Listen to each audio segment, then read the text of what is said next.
Mhm. Et attention à bien maintenir vos micros fermés. Voilà, mais il n'y en a pas, donc c'est très bien. Je fais ça, partager et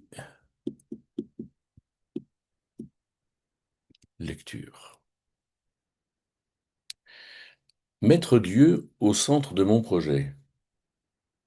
C'est un sujet pour lequel j'ai vraiment été sensible, où il y a eu vraiment un retentissement particulier dans ma lecture biblique de l'année, avec ce chapitre 30 d'Ésaïe, avec des paroles qui sont extrêmement dures, hein, des paroles de Dieu, de l'Éternel à son peuple, extrêmement dures.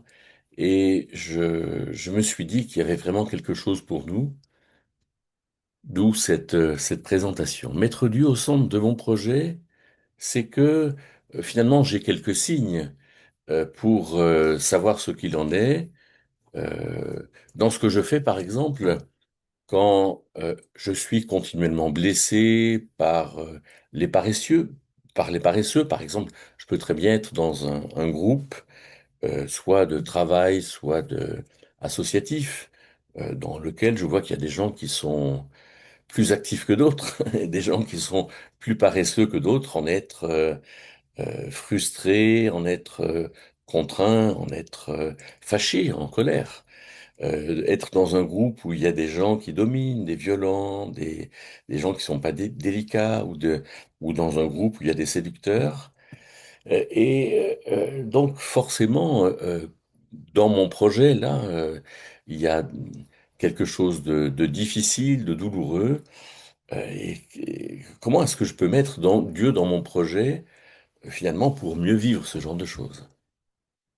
Dans d'autres situations, je peux très bien me dire que je ne me sens pas capable de faire face. Euh, dans ce premier point, il s'agit plutôt des autres qui vont me gêner, mais ici, il s'agit de moi et du regard que j'ai sur moi. Je ne me sens pas capable de faire face. Voilà quelque chose voilà, qui peut être une deuxième situation dans laquelle d'autres se reconnaîtront plus tôt. D'autres diront encore, je fais de mon mieux, mais sans succès. Alors c'est des gens qui espèrent un retour, qui aimeraient que finalement, de manière assez claire, le, des notions de succès soient absolument établies, que même Dieu dise absolument ce que tu fais, c'est très bien. Et là, il y a toujours des aigreurs, des choses qui ne vont pas tellement, en fait. Euh, D'autres diront j'ai trop de contraintes parce que il y a trop de monde qui concerne mon projet. D'autres diront il y a trop de situations dans lesquelles on ne maîtrise rien. Voilà, trop de contraintes. D'autres seront inquiets et d'autres diront que de toute façon, par exemple, on est dans les temps de la fin, tout va mal. Et ce qui fait que leur ciel intérieur, dans leur manière de vivre, il y aura des choses qui vont être difficiles et qui seront peut-être quand même, qui ne seront pas des signes pour montrer qu'ils ne sont pas dans le projet de Dieu, mais quand même, qui montreront qu'il y a du travail à faire. Et c'est ce travail-là que je vous propose de considérer, parce que dans ce que je fais, je peux avoir des indications, mais dans ce que je fais, il y a aussi ce que je pense de ce que je fais. Et dans ce que je pense, par exemple, si dans mon ressenti, je suis blessé, alors dans ce que je pense, je peux être très bien blessé et que mon projet soit de ne pas avoir d'ennemis. Si je ne me sens pas capable, mon projet peut être de réduire en fait les choses. Et par exemple, il n'est pas question que je parle du Seigneur Jésus dans la rue à quelqu'un ou que je fasse preuve de courage en allant demander pardon à quelqu'un que j'ai blessé, etc. Parce que je me sens pas capable. D'un autre côté, quelqu'un qui dirait je fais de mon mieux mais sans succès, eh bien son projet il veut pas avoir d'échec. Hein, quelqu'un qui serait plutôt perfectionniste, pardon, plutôt craintif, qui ne voudrait pas mal vivre les échecs. Euh, à la personne inquiète de son avenir, peut-être qu'elle se sent complètement débordée, pas à sa place, et pourtant, le Seigneur Jésus dit bien en Matthieu 6, ne vous inquiétez de rien, ne soyez pas en souci, ce qui est repris par Paul en Éphésiens 4 et par Pierre en 1 Pierre 5. Il y a donc quelque chose qui ne va pas quand j'ai finalement des échecs, de l'inquiétude, un manque de capacité. Les contraintes, eh bien, certains vont dire dans leur projet de vie personnelle, mais de toute façon, on a tous des contraintes et on peut rien y faire. Est-ce que c'est si vrai que ça?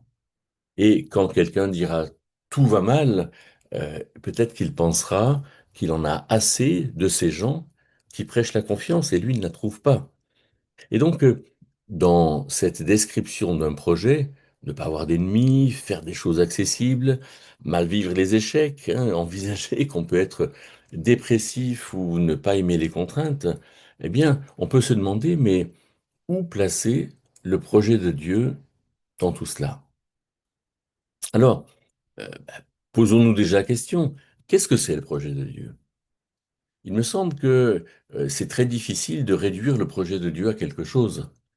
Euh, Bien sûr, Dieu est créateur, il a créé le cosmos, la Terre et son atmosphère, il a créé l'humain, il a créé tout ce qui est absolument magnifique. Il est rédempteur puisque il nous a rachetés et on peut dire qu'il maintient toute chose par euh, sa parole puissante, nous dit Hébreu 1. Donc il y a un projet de Dieu qui est fait de manière continuelle, mais je crois que dans ce projet, alors, on peut dire que Dieu rend justice. Oui, oui. Par exemple, Jean 14, euh, verset 9, nous dit bien que le Saint-Esprit convainc le monde de péché, de justice et de jugement. Donc, quelque part, il y a toujours une œuvre de Dieu pour rendre justice. Et euh, Romains 12, pour les chrétiens, nous dit bien, ne vous vengez pas vous-même, bien-aimés. À moi, la vengeance, moi, je vengerai. C'est-à-dire que moi, je rendrai justice, dit Dieu. Et donc, oui, Dieu rend justice, ce qui fait que la colère peut être changée en paix. Quand on a conscience de la justice de Dieu, alors oui.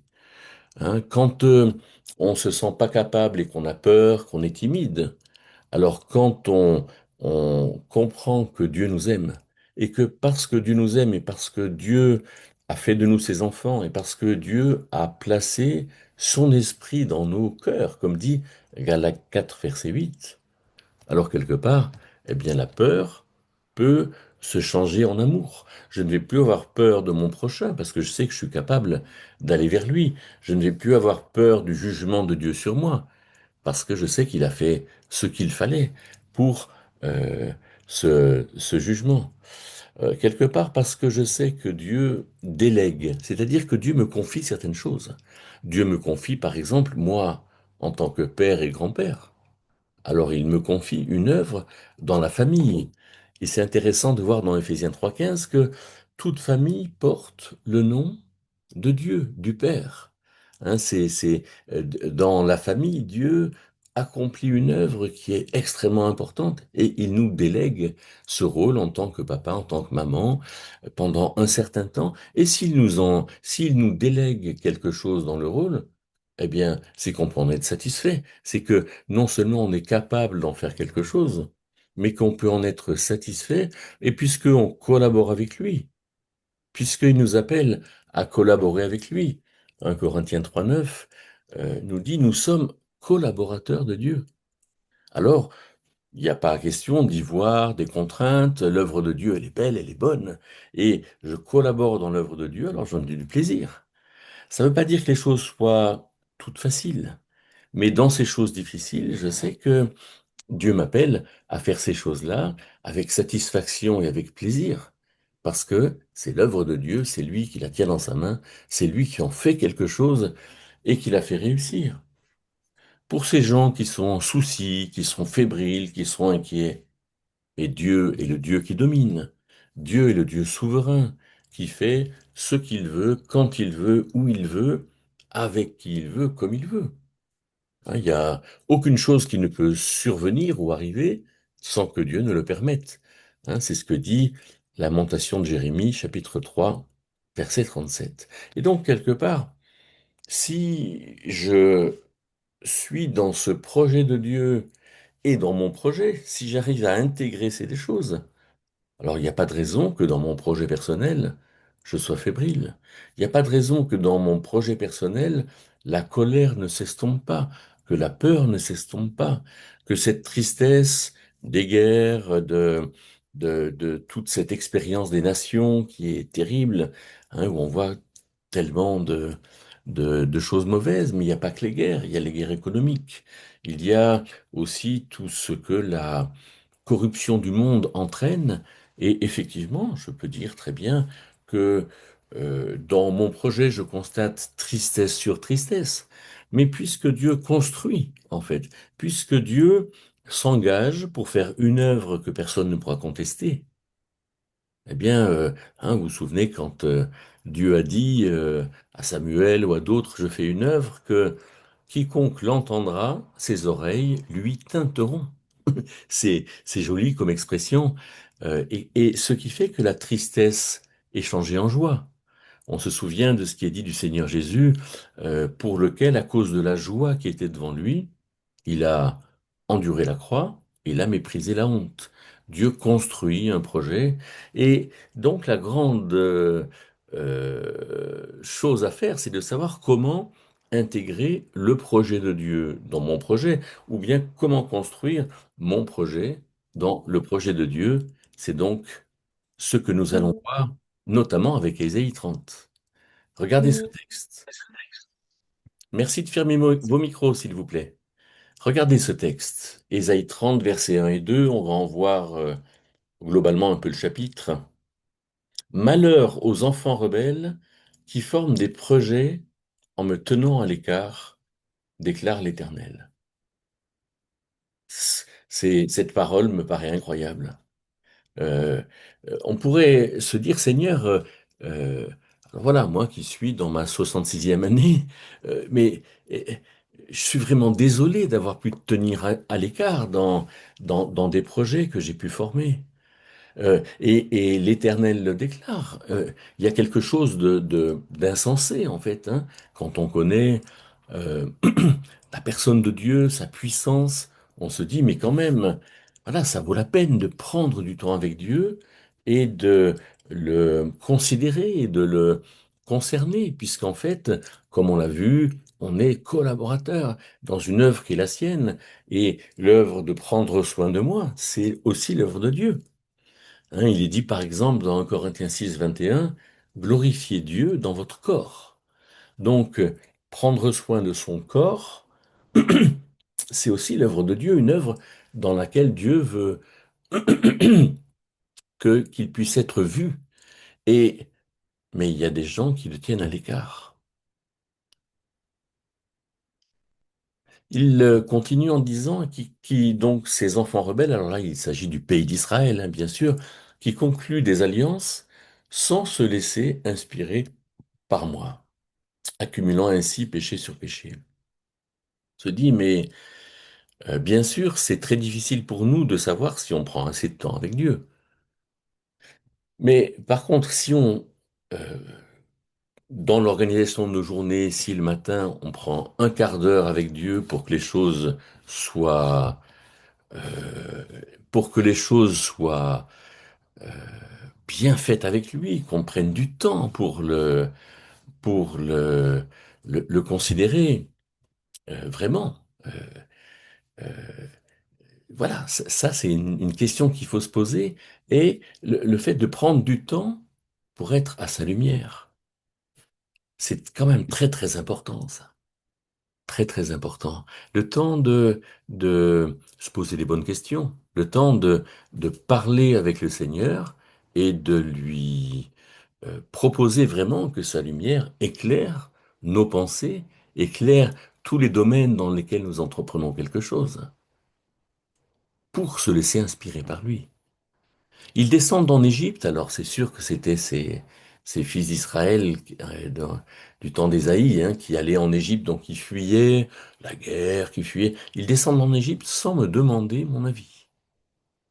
Et comme c'est touchant d'entendre notre Dieu qui parle comme ça et qui le fait écrire, on se dit, mais euh, est-ce que vraiment ces situations-là sont des situations que j'ai vécues, où j'ai tenu Dieu à l'écart, où je n'ai pas cherché à me laisser inspirer par Dieu, où je n'ai pas même voulu lui demander son avis? Il y a quelque chose de peut-être d'inquiétant, tellement c'est impressionnant de penser que Dieu dit ça. Et quelque part, y a-t-il un domaine de ma vie où je n'ai pas sollicité Dieu pour qu'il intervienne d'une manière ou d'une autre? Alors, si le Seigneur appelle, le Seigneur aussi dénonce. Et il dénonce les dévoiements des gens, et dans ce chapitre 30 du peuple d'Israël, de ces gens-là qui ont fait les choses mal. Mais notez bien que ces choses qu'ils ont mal faites, elles sont décrites de manière assez variée. Par exemple, tous se couvrent de honte à cause d'un peuple qui ne leur sera d'aucune utilité, ni pour les secourir, ni pour les aider. C'est le peuple d'Égypte, hein, et tous se couvrent de honte. On se dit, mais le Seigneur dénonce les dévoiements, c'est-à-dire que quand nous ne mettons pas notre projet dans le sien, ou quand nous ne faisons pas de son projet notre projet, alors nous vivons honte, déshonneur, c'est-à-dire des choses qui sont pas glorieuses et des choses qui nous font du mal. Et voilà, à travers une région de détresse et de désarroi, patrie de la lionne et du lion, de la vipère, du serpent, volant donc à travers une région difficile, délicate, une région dans laquelle on est en danger, alors ils portent leur richesse à dos d'âne. On a vraiment l'impression que ces gens-là se fatiguent inutilement. Ils portent leurs trésors sur la bosse des chameaux pour les donner à un peuple qui ne leur sera d'aucune utilité. Autrement dit, ces gens-là sont descendus en Égypte et ils se sont fatigués et ils avaient l'objectif peut-être d'être en sécurité avec l'Égypte. Mais clairement, le Seigneur dit, ben non. Hein, ce que vous vivez, c'est des fatigues inutiles et vos objectifs ne sont pas bons. En effet, dit le Seigneur, le secours de l'Égypte est illusoire et creux. C'est pourquoi je l'ai appelé le monstre au repos. On voit pas que c'est un monstre, mais c'est quand même un monstre. Et on peut dire que, dans un sens, dans nos projets, on aurait intérêt à voir tout ce qui est fait par compensation ou essayer de moins se fatiguer, de moins être troublé, inquiet, de faire retomber la colère, mais qui sont finalement des mécanismes de compensation, mais qui sont pas des projets dans lesquels le projet de Dieu est présent, ce qui fait que ce sont des secours néfastes. On pourrait se dire vraiment dans notre euh, projet personnel, ça vaudrait la peine de d'écrire tout ce qui est difficile dans notre projet, et puis à chaque difficulté se demander dans notre projet si le projet de Dieu est vraiment présent. Peut-être que avec cela, on réglerait pas mal de choses. Le Seigneur reprend ces gens qui ne veulent pas de lui, il montre les difficultés qui se passent dans leur projet dans lequel le Seigneur est absent. Et il continue en disant, maintenant, à Isaïe, hein, viens écrire cette parole devant eux, sur une table, et enregistre-la, c'est-à-dire copie-la dans un livre, afin que cette parole reste comme un témoignage éternel pour les jours à venir. Qu'est-ce que c'est touchant de la part de Dieu? C'est vraiment touchant de penser que le Dieu souverain n'est pas écouté de ceux à qui il s'adresse. Et lui de continuer, en effet, c'est un peuple rebelle, ce sont des enfants menteurs, des enfants qui ne veulent pas écouter la loi de l'Éternel, des enfants menteurs. C'est quand même Euh, alors on dira bien sûr c'est le peuple d'Israël qui n'a pas obéi à la loi de Moïse, mais de toute façon la loi ne pouvait pas les sauver. Je crois qu'il faut pas aller trop vite en besogne et déjà considérer que ces Israélites pouvaient vivre avec Dieu de manière pieuse, de manière à l'écoute de Dieu. Mais il faut surtout se demander, euh, dans le champ de nos pensées, dans tout ce que nous cultivons comme pensée, est-ce qu'il y a des mensonges? C'est-à-dire, est-ce qu'il y a des choses qui ne sont pas véritables? Hein, quand, par exemple, je vais dire je ne m'en sortirai jamais, je pense que vous comprenez bien que c'est un mensonge et pas une vérité. Mais est-ce que c'est normal qu'il y ait des gens qui soient convaincus qu'ils ne s'en sortiront jamais? Est-ce que c'est normal qu'il y ait des gens qui soient convaincus que certains ont plus de facilité que d'autres de la part de Dieu? Ça, c'est du mensonge. Non, Dieu donne de l'intelligence, des capacités à tous. Hein, 2 Corinthiens 3,5 nous dit que notre capacité vient de Dieu. 2 Timothée 1,7, non, c'est pas ça, c'est 2 Timothée 2,11. Euh, Dit bien, Paul s'adresse à Timothée, il lui dit, considère ce que je te dis, le Seigneur te donnera de l'intelligence. Donc, quand des gens disent je ne comprends rien, mais peut-être que euh, euh, ils ne sont pas assez patients pour être à l'écoute de Dieu et travailler à entendre sa parole et en faire quelque chose. De ce fait, ils sont dans le mensonge.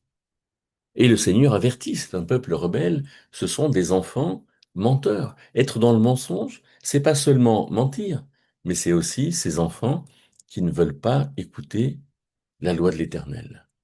Alors bien sûr, il y a un autre mensonge. Ils disent aux voyants, n'ayez pas de vision. Aux prophètes, ne nous révélez pas de vérité. Dites-nous des choses flatteuses. Incroyable. Incroyable cette recherche de facilité. Hein, révélez-nous des chimères, donc des rêves, hein, des rêves qui parlent de facilité. Détournez-vous du bon chemin.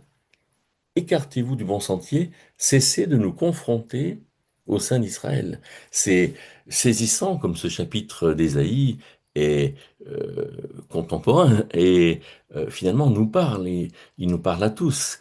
Il y a quelque chose de très simple dans notre vie euh, euh, qui est ici pointé du doigt. Est-ce que nous sommes vraiment en recherche de vérité? Hein, je crois que Proverbe 21, verset 21 ou 22, verset 22, hein, nous dit achète la vérité et ne la vends pas. Hein, cette insistance sur la vérité et, et quelque part cette insistance sur la difficulté. On n'est pas là pour aller rechercher des choses faciles, non. On est là pour travailler avec le Seigneur. Alors, on continue cette lecture. Cessez de nous confronter au sein d'Israël. C'est terrible. C'est terrible, cette volonté de fuir Dieu. Hein, comme si Dieu, on se souvient de ces versets de poésie de je me souviens plus de son nom très très connu. L'œil était dans la tombe et regardez Caïn, hein, de ce poète du 19e siècle, qui était spirit d'ailleurs. Hein, voilà, cessez de nous confronter au sein d'Israël. C'est pourquoi voici ce que dit le Saint d'Israël, puisque vous rejetez cette parole, puisque vous placez votre confiance dans l'exploitation et la perversion. Mais euh, c'est étonnant, en fait, que Dieu dise, mais non seulement vous ne voulez pas de moi, mais en plus de ça, dans ce que vous faites, il y a l'exploitation de l'autre et il y a le fait de faire mal. Hein. Et donc, vous prenez ces choses-là pour appui. Et donc, cette faute sera en vous, elle sera pareille pour vous à une fissure menaçante, hein, qui grossit dans une haute muraille et dont l'écroulement arrive tout à coup en un instant. C'est pour ça que j'ai mis faire mal et se faire mal, parce que quand nous faisons mal à quelqu'un, eh bien, nous nous faisons mal également. Alors, si on continue le chapitre, c'est très, très, touchant d'entendre le Seigneur, hein. Voici ce qu'avait dit le Seigneur, l'Éternel, le Saint d'Israël, c'est dans le retour à moi et le repos que sera votre salut, pas simplement le salut d'être sauvé pour avoir la vie éternelle, mais d'être sauvé quant à la réussite de ce que nous faisons. Et d'ailleurs, dans le Nouveau Testament, il y a beaucoup de mots qui veulent, de mots salut et qui veulent dire le fait de réussir dans notre vie. Hein, travaillez à votre salut avec crainte et tremblement. Philippiens 2,13 par exemple. Et c'est dans le calme et la confiance que sera votre force. Autrement dit, euh, calmer le jeu, vivre un temps de relation à Dieu, c'est dans le retour à moi, étant tranquille, prenons le temps d'être tranquille, prenons le temps d'exposer les choses, prenons le temps d'entendre ce que nous avons à entendre, prenons le temps de vivre une véritable confiance en Dieu. Par exemple, ayant fait cette liste dans laquelle on voit les choses qui ne vont pas, eh bien, on sollicite Dieu, on l'intègre dans notre projet et surtout dans tous les domaines de notre projet. Mais c'est impensable de lire ce que dit Dieu. Vous avez dit non, nous nous enfuirons à cheval. Alors vraiment à nous de ne pas aller dans ce sens et de voir que effectivement le Seigneur délivre. Hein, on continue la lecture de ce chapitre. Cependant, l'Éternel n'attend que le moment de vous faire grâce. C'est pourquoi il se lèvera pour vous manifester sa compassion. En effet, l'Éternel est un Dieu d'équité. On sent le côté de la justice là, hein. Heureux tous ceux qui comptent sur lui. Oui, quand une injustice se déroule, eh bien, c'est à nous de quelque part, de s'en remettre tout de suite au Dieu qui rend justice et de ne pas nourrir en nous la colère. Si on continue cette lecture, oui, un peuple habitera encore à Sion, à Jérusalem, tu ne pleureras plus. Hein, Dieu te fera grâce quand tu crieras, dès qu'il aura entendu, il te répondra. Oh, on se dit, mais voilà, le Seigneur est vraiment plein de compassion. Il est ce Dieu d'amour, hein, le Dieu qui rend justice, mais le Dieu qui aime. Le Seigneur vous donnera du pain quand vous serez dans la détresse et de l'eau au milieu de l'oppression. Ton maître ne se cachera plus et tes yeux le verront. Il y a vraiment quelque chose qui montre que dans nos projets, il y a des choses qui empêchent Dieu de se montrer. À nous de réfléchir à ça. Tes oreilles entendront dire, voici le chemin à prendre, marchez-y, à droite ou à gauche.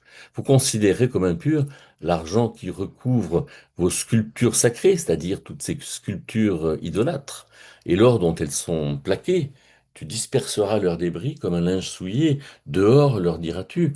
Autrement dit, être dans cette relation avec Dieu, le Dieu qui délègue, le Dieu qui révèle sa volonté, mais à la fois parce que on va prendre du temps pour entendre dire, mais on va aussi prendre du temps pour nettoyer le jardin de nos pensées, pour ne pas y laisser traîner n'importe quoi, en disant mais oui, mais je suis comme ça, j'aime l'argent, je suis avare. Oui, mais l'amour de l'argent, hein, dans les épîtres, est considéré comme de l'idolâtrie, considéré deux fois.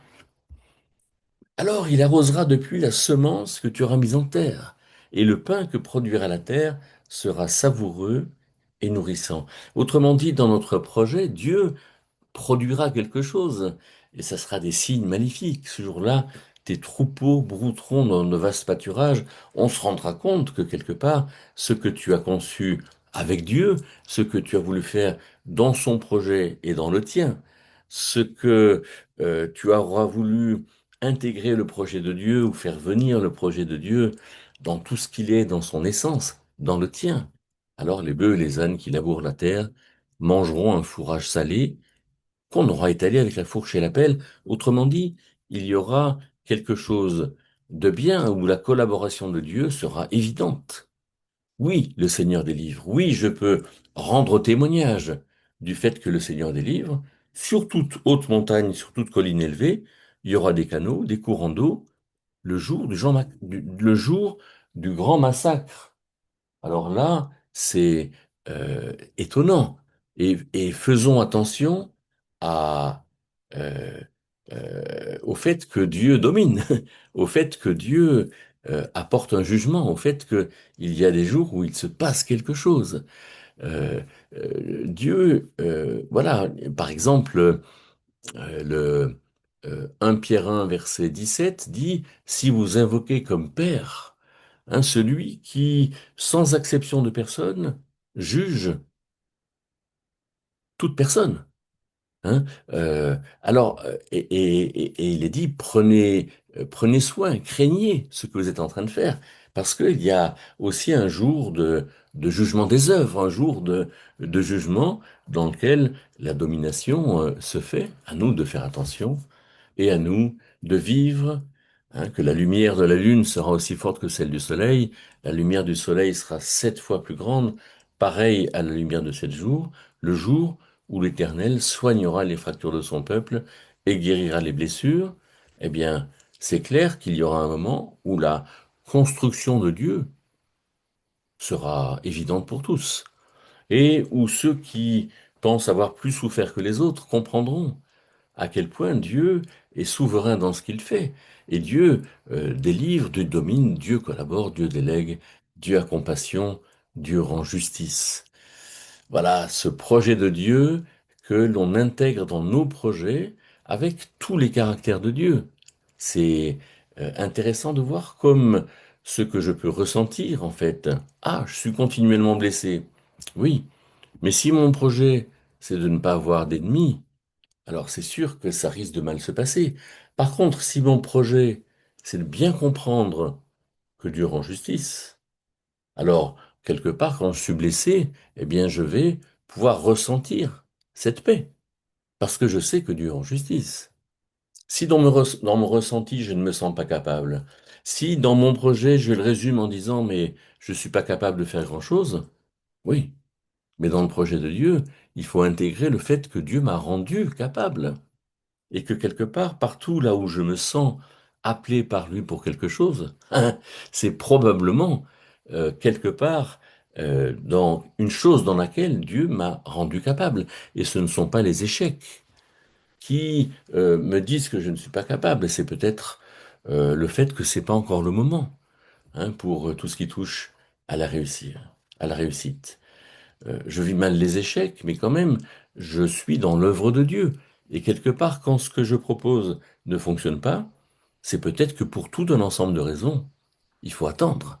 Parce que Dieu me délègue quelque chose, mais son œuvre doit s'accomplir, et il faut du temps pour que son œuvre s'accomplisse. Si je suis inquiet de mon avenir, mais je sais très bien que Dieu est souverain. Et peut-être que je suis inquiet de mon avenir et que j'ai une sorte de dépression parce que je ne rentre pas assez en relation avec ce Dieu qui véritablement domine sur toute chose. Et le connaître comme dominant sur toute chose me permet d'attendre, me permet d'être mieux à l'écoute, me permet d'être vraiment dans cette ouverture à Dieu, dans cette sensibilité que je vais mettre en œuvre dans ma relation avec Dieu. Si je me plains, que je dis trop de contraintes, mais si je comprends que Dieu m'appelle à collaborer avec lui, alors quelque part, je n'ai aucune contrainte. Si je pense que la vie de l'Église est chaotique, trébuchante, etc., mais de toute façon, je collabore avec Dieu. L'Église est l'œuvre de Dieu. Et donc, je ne dis pas j'ai trop de contraintes, non, j'ai des circonstances dans lesquelles Dieu m'appelle à faire quelque chose de particulier. Quand je dis tout va mal, alors je vais venir au fait que Dieu construit. Venir au fait que, puisque Dieu construit, il n'y a rien qui soit trop mauvais dans son œuvre. Et la preuve, c'est que dans le centre de la construction de l'œuvre de Dieu, il y a la mort du Seigneur Jésus, la mort du Christ. Ce qui fait que, quelque part, intégrer tout ce que Dieu fait dans mon projet, non seulement m'amène à avoir de bonnes pensées, mais aussi, comme vous le voyez à droite, à ressentir de bonnes choses. Ce qui fait que, finalement, s'il fallait une raison pour prendre du temps, pour être avec lui, pour lui parler, peut-être pour écrire, prendre une feuille blanche sur laquelle je vais mettre toutes mes difficultés. Et je vais lui en parler de ces difficultés. Je vais attendre des réponses. Cette feuille, elle va être sur mon bureau et je vais en faire quelque chose. Et quand j'aurai des réponses, je vais discerner les signes. Je vais me réjouir de ces signes. Je vais me réjouir de ces portes qui s'ouvrent, de ces encouragements qui me seront donnés, de ces aides qui surviendront par quelqu'un de ma famille, quelqu'un de l'église, par un voisin, et toutes ces choses qui me permettent de repenser mon projet. Je dirais que quand mon projet est vraiment euh, imprégné du projet de Dieu, alors, je suis continuellement en train de le repenser, mais je ne suis jamais en échec.